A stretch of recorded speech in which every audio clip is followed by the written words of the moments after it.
मरचू जंगल से लकड़ियां काटकर बाजार में बेचने गया, लेकिन उसे लकड़ियों के अच्छे दाम नहीं मिले। इस पर मरचू ने कहा, अरे भैया, इतने कम पैसे? इन पैसों में तो 2 वक्त का खाना भी नहीं मिलेगा।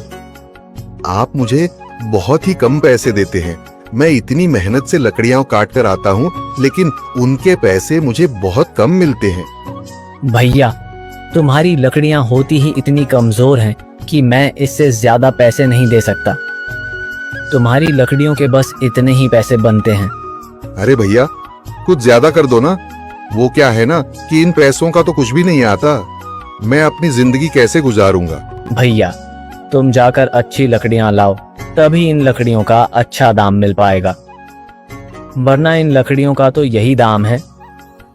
ये सुनकर मरचू बहुत ज्यादा परेशान हो गया और पैसे लेकर किराने की दुकान से सामान खरीदकर घर आ गया। घर पहुंचते ही मरचू की पत्नी सीता ने कहा, अरे जी, सामान ले आए आप? हाँ जी, सामान ले आया हूँ। सीता के चेहरे पर खुशी छा जाती है, लेकिन जब उसने सामान देखा, जी, इसमें तो बहुत थोड़ा सामान है। हाँ सीता, मुझे पता है कि यह सामान बहुत थोड़ा है, लेकिन मैं क्या करूं? मेरे पास जितने पैसे थे, मैं उतने का ही सामान लेकर आ गया हूँ।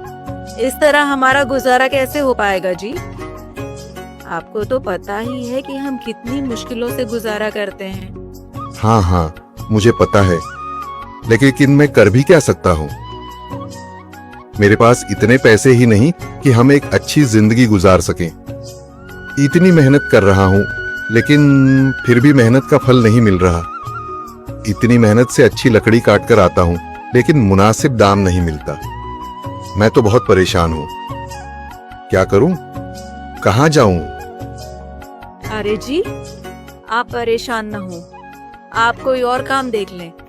मैंने कई बार काम तलाशने की कोशिश की, पर किसी ने भी मुझे काम नहीं दिया। ये सुनकर सीता भी काफी ज्यादा परेशान हो गई। मरचू से सीता की परेशानी नहीं देखी गई। उसने अपनी पत्नी सीता से कहा, मैं फिर से जंगल की ओर जा रहा हूँ। अरे जी, अभी मत जाइए ना, वैसे भी शाम हो रही है। आप कल चले जाइएगा, अभी मत जाइए। ठीक है, अगर तुम रोक रही हो तो मैं नहीं जाता। मैं कल चला जाऊंगा। इसके बाद मरचू गांव में घूमने के लिए चला गया। तभी उसे एक आदमी मिला और उसने कहा, कहाँ जा रहे हो भैया? और सुनाओ, क्या हाल चाल है? जिंदगी कैसे गुजर रही है?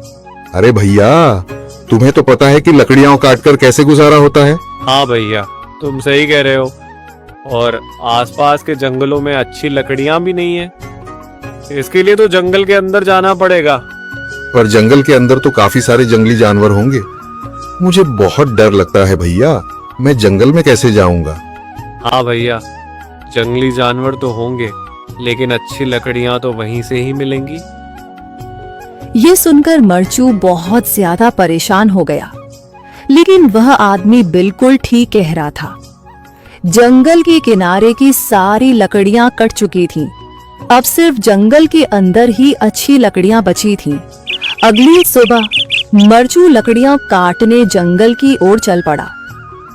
जंगल में आने के बाद मरचू ने कहा, अरे, यहाँ पर तो लकड़ियां ही नहीं हैं।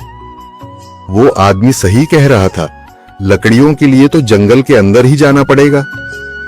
और जंगल के अंदर जाना क्या सही रहेगा? मुझे तो बहुत डर लग रहा है, क्योंकि वहां पर तो काफी सारे जंगली जानवर होंगे जो खतरनाक होंगे। अगर आज मैं जंगल के अंदर नहीं गया तो मैं आज घर पैसे लेकर नहीं जा सकूंगा, और फिर जब पैसे नहीं होंगे तो गुजारा कैसे होगा? मरचू जंगल के बाहर खड़ा सोचता ही रहा और फिर उसने सोचा, अरे, यहाँ पर भी कोई मजबूत पेड़ दिखाई नहीं दे रहा जिससे मैं लकड़ियां काटकर घर ले जा सकूं। लगता है और अंदर जाना पड़ेगा। यही सोचकर मरचू जंगल के अंदर चला गया। अंदर जाने के बाद उसने इधर उधर पेड़ देखे, पर उसे कोई भी अच्छा पेड़ दिखाई नहीं दिया। यह सोचकर मरचू जंगल के और अंदर चला आया।